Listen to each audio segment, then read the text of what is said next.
I have read over 500 books in my 35 years of existence, and these are the books that changed my life. Hello, everybody. My name is Jacqueline, and today we are going over my God tier books.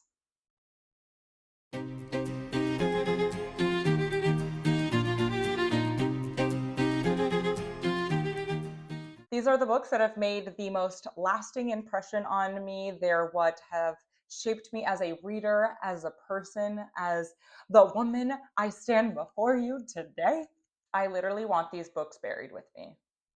Well, cremated. And I want them to find me in the next life. And when I look at this stack of books right here, I realize that there is something they all have in common. These are books about purpose, about love, about loss and hope and survival, and ultimately about what makes life more meaningful. So before there was Emily Henry and Abby Jimenez, there was Jojo Moyes. And her most popular novel, and my favorite romance of all time, is Me Before You. So in Me Before You, we have Louisa Clark, who's a young, quirky British girl who starts working for a family as a caregiver for their son, Will Traynor. Will Traynor is a young man whose life completely changes the day he has an accident and leaves him quadriplegic. This story is so much more than just a grumpy sunshine romance, which it is. That is part of this story. It faces so many difficult discussions about what makes life worth living and the value of life and even the value of death. I've worked so much with patients whose lives have changed after a stroke, an accident, or some sort of grave illness. And seeing the loss of independence that Will faces and even the emotional heaviness that is being a caregiver. Jojo Moyes just completely and beautifully encapsulates those experiences in this novel. And though there are some very, very dark themes that are so beautifully dealt with, there is also a really sweet love story and a story of kind of coming of age and learning to love oneself and learning to love life and giving life meaning. There are actually a lot of really light and funny moments in this book, which is why I love the balance of the light and the dark within Jojo Moyes' writing in Me Before You. Ultimately, it's just such a beautiful book. It's so heartfelt and beautifully well-rounded, and I highly, highly recommend it. Next are the newest titles that I have added to this list. Manacled by SenLinYu is a Harry Potter fanfiction, and I sound so cool when I say that. It tells of an alternate universe where Voldemort wins and Harry Potter actually dies. And very heavily influenced by Handmaid's Tale, we have Hermione Granger, who gets captured and becomes the prisoner of one Draco Malfoy, who is now the right-hand man and the High Rev of Voldemort himself. Last year, Manacled was traditionally published and is now under the name of Alchemized, and all the IP of Harry Potter has been scrub-a-dub-dubbed away. I actually went to the midnight release party at the Barnes & Nobles in Union Square, where I got to celebrate this release. I got to see SenLinYu, and I met a few really amazing women, which was such a cool experience. And when I say the place was packed, like packed to the brim, this is not just an internet phenomenon. Like a million copies have been sold already, and it hasn't even been a year since the book has been published.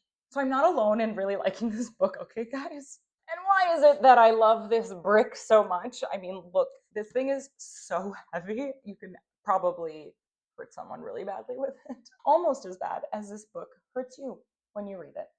So at first it started with the nostalgia, obviously, of reading from these characters that I grew up with, right? Like reading Manacled felt like I was back into a world that meant so much to me as a child.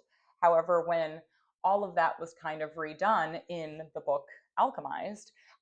What was left standing was still so heartfelt. Take a shot every time I say the word heartfelt in this video. So gorgeous, so dark and deep and painful, and yet you can't get enough of it. It's ultimately a war story with a love, a tragic, tragic love weaved through.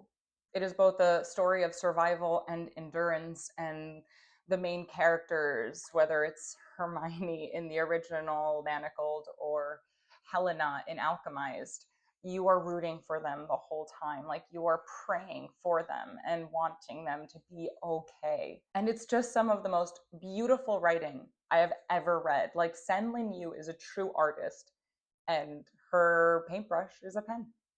That's so corny, Jackie. Why would you say that? This is probably the one book on the list that I wouldn't recommend to everyone, despite it being one of my favorite books of all time. I would say check the trigger warnings, make sure that you feel comfortable reading this, and I hope that you really, really, really like dark fantasy, and then I would recommend it to you. From Alchemized to The Alchemist, we now have a very different kind of journey.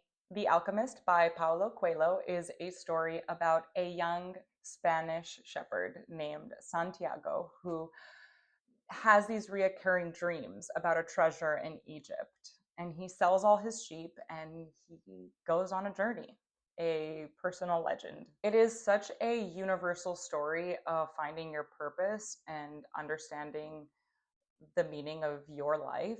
I feel like there have been many moments in my life where I needed to turn to this book to sort of get my head on straight and remember that my path has been written out for me and that the universe is taking care of me. I love the setting. I love his journey from Spain down to North Africa, into Morocco, and across into Egypt. It's a trip that has become my ultimate bucket list since I first read this book. It is both philosophical and incredibly spiritual in a way that sits really nicely in my soul. It's the kind of universal story that I just think anyone can resonate with and would get something out of.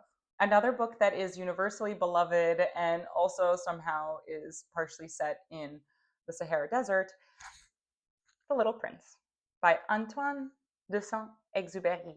It follows a pilot who meets a little prince who is here on Earth from his home asteroid that is very, very far away. And he discusses his travels from home, all of the planets that he's visited on the way here, and all the people and things that he's met and the lessons that he's learned along the way. They discuss love and loss and the importance of childhood imagination and wonder. So part of why this book is so special to me is because I was born in France, and though my family is Romanian culturally, and that is what I was mainly raised with, there is a huge part of my identity that is still in France. My grandmother, my late grandmother, lived there. I still have family there. I studied the language in both high school and college. And there is still a part of me that tethers back to France. And The Little Prince is actually the first book I ever read in French. So for me personally, this book has a particularly special connection, but I just think it's a beautiful book that anyone of all ages, you could read this with your kids, which would be such a beautiful experience, and you too can get something out of it. You can read it with people who are elderly and they would get something out of it because it's so universal. Take a shot every time I say universal, heartfelt, beautiful. We're taking a little turn with this next book into gothic mystery. Very different. We have The Shadow of the Wind here by Carlos Ruiz Zafón. Set in post-war Barcelona. I can't even say that with a straight face. Set in post-war Barcelona, we are following Daniel Sempere, a young boy whose father takes him to the cemetery of forgotten books, where he has to pick out a book and protect it and save it. When he tries to learn more about the author and the book itself, he realizes that every other copy of it has been systemically destroyed. When I first read this book, It was unlike anything I had ever read before. I love that it's a story within a story, a book about a book. Like, that is just such a beautiful thing to me. Shot. It's a book that praises literature and its place in our lives and values the magic of books. I love the Gothic atmosphere. It feels like you are in the setting, like you are in post World War II Barcelona under a spotlight on the street in a foggy nighttime setting, and there's someone lurking behind you. The writing itself is so gorgeous. It's like moody and romantic, but still very like tragic and mysterious. And I love that it's genre blending. Like, there's a historical fiction aspect of it because of the setting and the time period. It is a mystery novel because of the story that drives the plot. It is a love story. It's got so much emphasis on the characters, even. So there's so many things happening in this one book. I would say this book really did contribute to my love of reading and books in general, and ultimately led me to having that post-grad career in publishing. And now, for my baby, this is literally the tippy top. The book I literally want buried with me. Cremated. I keep forgetting. The History of Love by Nicole Krauss. Oh, I have read this book. I don't even know how many times I've read this book. First, we start off with Leo Gursky, a now grumpy old man living in New York City, but 70 years prior was a young Jewish boy living in Poland who had fallen in love with a girl named Alma Merminsky. And her laugh was the question he wanted to spend his whole life answering. But when Alma fled to the US just before World War II started, she left Leo behind. Oh my God, I'm gonna cry just thinking about it. We also have the point of view in the current day of a young teenage girl named Alma Singer, who was named after a character from her parents' favorite book, The History of Love. I can't, I'm actually gonna fall apart talking about this. In search of the author and her namesake, Alma's path crosses with old grumpy Leo, and oh my God, it's just so beautiful. It is a tale of loss and survival, and ultimately of enduring love. Okay, first of all, I love grumpy Leo. Like, I love a grumpy old man. Give me a grumpy old man any day of the week. I love the journey that he goes on from Poland to New York. I love the journey that he is going on in self-reflection throughout the book, like where he discovers who he is. And I love his relationship with Alma, both of them. I love and resonated with young Alma. Especially because I was her age when I first read the book, when I was 15 years old. And it's got some of the most beautiful and poetic prose that I have ever read or will ever read in my life. And honestly, it's the only reason I believe in love at this point. So clearly, I have a type.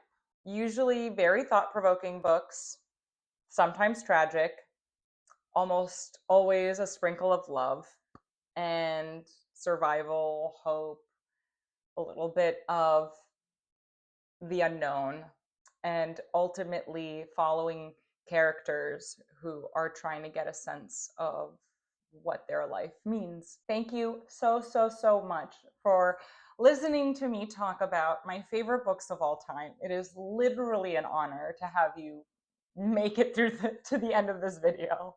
In the comments below, please tell me your God-tier books. Tell me the books that changed you, that ripped you to shreds, that built you back up again, that changed your life for the better, or maybe for the worse, I don't know. Books that made you see the world a little differently. And it would mean so much to me if you subscribed to my channel, liked this video, and if you have time, watch the videos that I've already posted if you haven't yet. Thank you again, and I will see you in the next one.